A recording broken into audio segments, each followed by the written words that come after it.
everybody, and welcome back to another episode of Northwest Craftsman. One of the projects that I've been working on recently is trying to clean up my entire shop and make my woodworking experience a lot cleaner and more dust-free.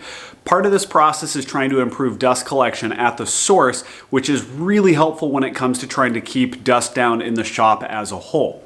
Now, one of my tools that violates this cleanliness protocol that I have the most is my miter saw.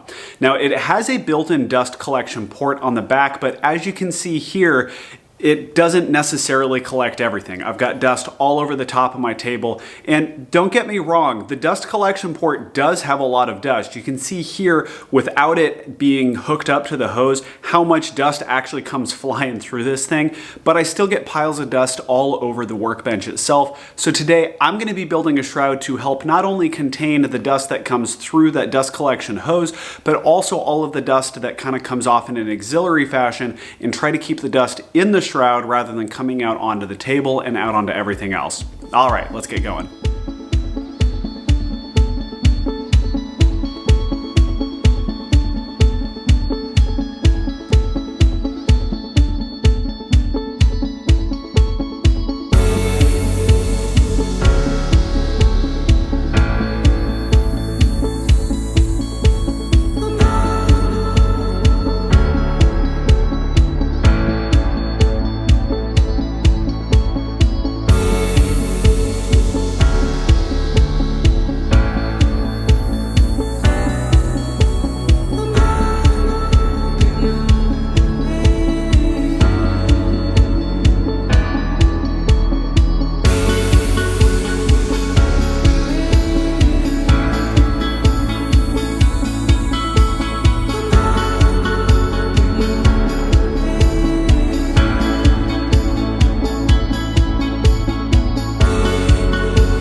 So here's my first take at the dust collection system, and if you were watching closely, you probably realized that I totally screwed something up through this process, which was when I decided to put my edges right at the edge of the funnel that I purchased.